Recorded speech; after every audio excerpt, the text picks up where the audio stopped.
And showtime, ladies and gentlemen, welcome to the latest episode of the ChannelPro 5-Minute Roundup. A look at news, trends, and tips for the SMB channel in 5 minutes or thereabouts. My name is Rich Freeman. I am executive editor of the ChannelPro Network, also one of your hosts on the program here. I am joined this week, as every week, by your other host, Eric Simpson, a business transformation and improvement advisor to MSPs and other IT providers. Eric, how you doing?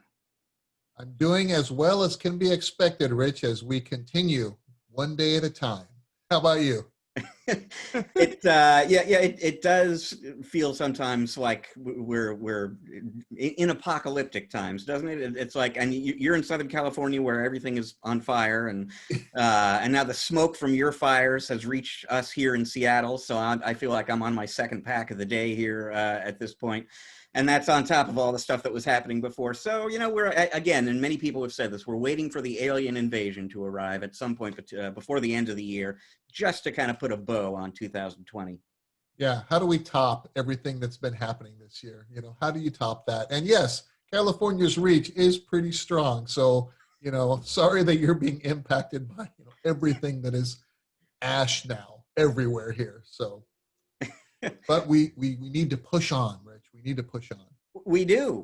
And you know what? It was a relatively slow kind of late summer holiday news week. So I thought this week, rather than dive into a news story, we would take a look at some statistics. So there's an analyst organization called Analysis Mason, not maybe a name brand like Gartner or Forrester, but they do a lot of really good work, and especially in the SMB space. And they've had a few updates that they put out just within recent weeks that both sort of quantify and underscore trends that we're familiar with, and add a few interesting little notes to things that we've been seeing. Some of this is surprising, maybe some of this less so, but I'll start out with something that surprised me when I read it, which is that based on their research at Analysis Mason, 28% of SMBs in the US adopted collaboration tools for the first time due to COVID-19. So this is just, within the last 6 months, 28% of US SMBs have begun using online collaboration tools for the first time. And, those of us who have been living in the world of Office 365 and Microsoft 365 for years now, and really think of that as a mature market, kind of forget Teams and Zoom in particular were not widely used prior to this year. And so online collaboration is a relatively new thing to the SMB market. There's another 46%, so 28% had never been using collaboration tools before. 46% had been, but have increased their usage. Now, spending on collaboration tools this year, the Analysis Mason expects that to go up 13% year over year, not surprising given those earlier figures. And they see double-digit growth continuing. So obviously a huge spike this year, but they're looking at 10% year-over-year growth next year, and 11% year-over-year growth the year after that. So do not think, folks out there in our audience, that this online collaboration thing is played out at all. You should very much be looking to make sure that as many of your clients as possible are using these tools. They're going to need them, and apparently there are a lot of them out there who are just getting introduced to them and are maybe new to them altogether. Now let's talk about security, because that's another topic that has been much on people's minds this year with everybody working from home. A lot of security vulnerabilities introduced by home networks, home PCs, etc. Almost a quarter of small businesses and a third of medium-sized businesses, according to Analysis Mason research, said their spending on cybersecurity is likely to be even higher than they had originally planned. So companies obviously were planning to spend money on cybersecurity this year. Significant portions of those companies are now increasing their spending on that topic, as you would expect.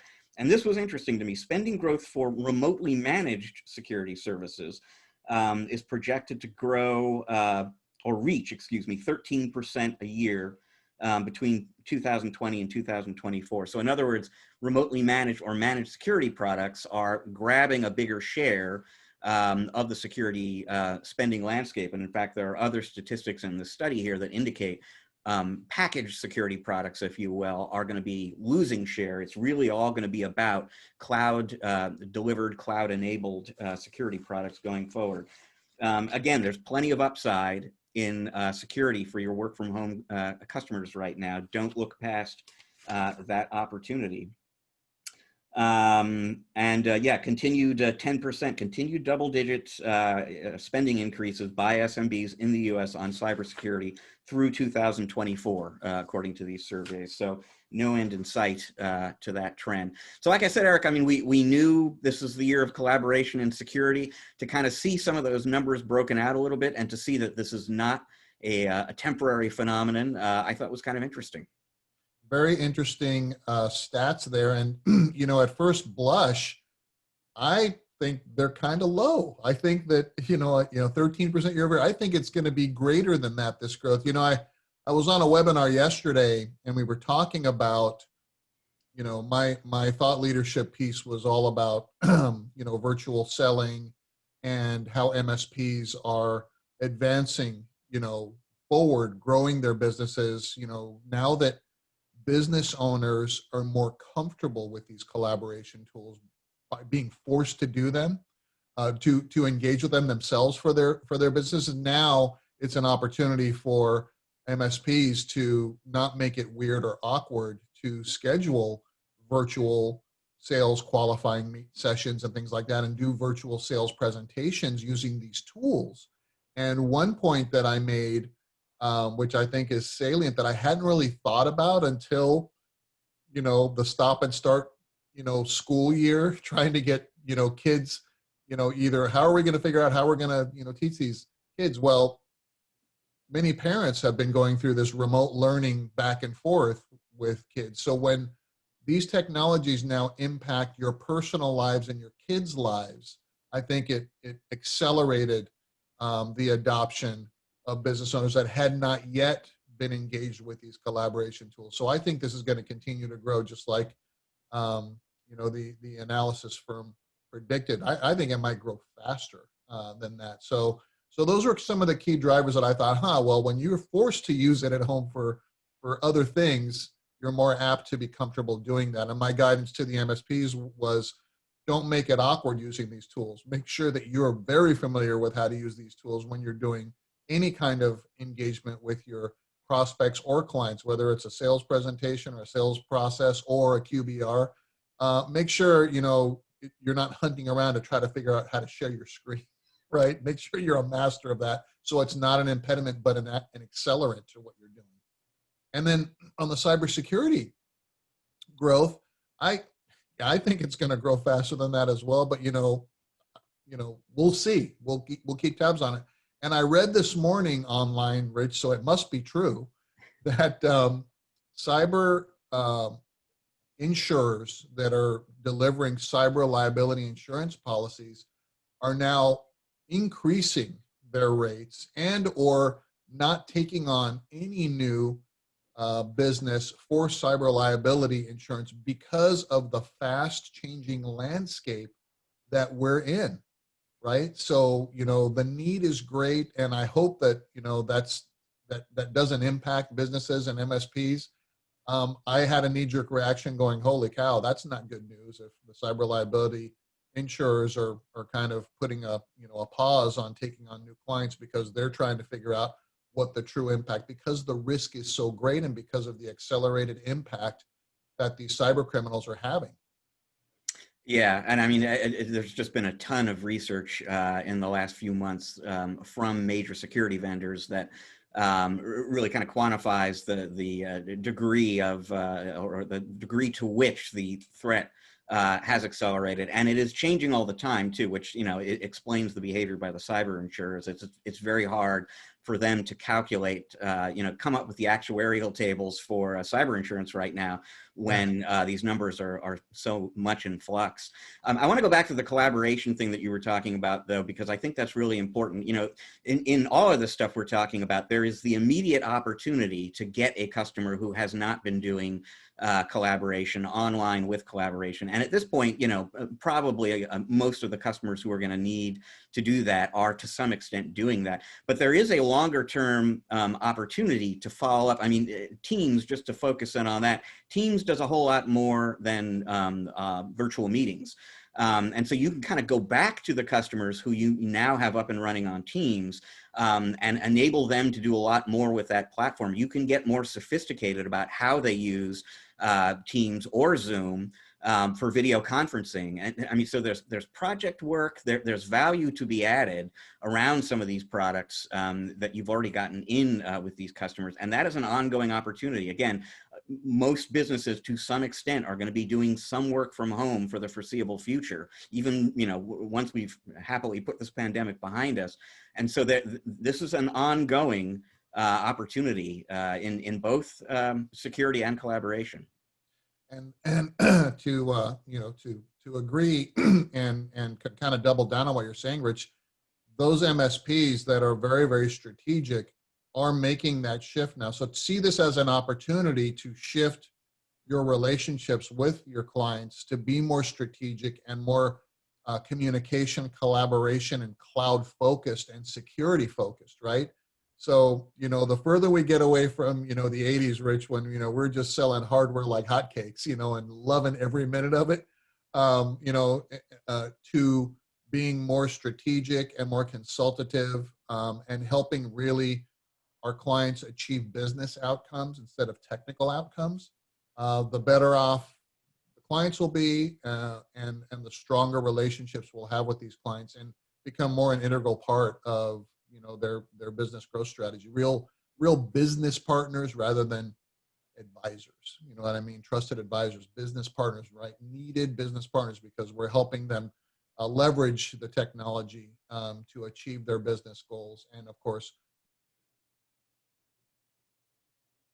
collaboration, teamwork, messaging, you know, all these things, like you say, it's an endless, once you start down that rabbit hole that's Teams, you know, then you've got all the other Microsoft platforms and cloud platforms that, you know, you can introduce and optimize and help those clients really get the most of. You know, it's kind of like they're probably using 10% of their Office 365 license right now, right? Absolutely. So look, you've got customers working from home, sell them collaboration tools and security, right? Simple. Eric, your tip of the week has to do with keeping it simple as well. Absolutely, Rich. And, you know, as you know, as the managed services model has evolved over time, I remember, you know, back in the early 2000s, you know, when I had my MSP practice, and it was all about trying to figure out how to put as much as possible into this giant agreement and try to cover our, you know, cover our rear ends and make sure that you know, we're not putting a lot at risk, but also trying to give the clients what they need. And, you know, our agreements were like 20, 25 pages back then. Well, you know, that's really an impediment to sales, you know, as we become better sales professionals and understand, you know, how not to create unnecessary objections and things like that. You know, we've shifted now to a model that says for a managed service relationship or any relationship with an SMB or mid or enterprise client, what we want to do is to have a master services agreement, the MSA, which is only a few pages. That's kind of the legal, it embodies the legal relationship, you know, between the two parties, you know, all of the terms and conditions and things like that. And then we'll have scope of work attachment. So you have one MSA or master service agreement for a client. They sign that one time at the beginning of the relationship, lays out the legal relationship between ourselves. And then everything else we sell are SOWs. So you'll sell a managed services scope of work, which may be 5, 6, 7 pages, whatever that is. You may sell a BDR, that's another SOW. You may add a user to an existing agreement, that's an addendum or a SOW.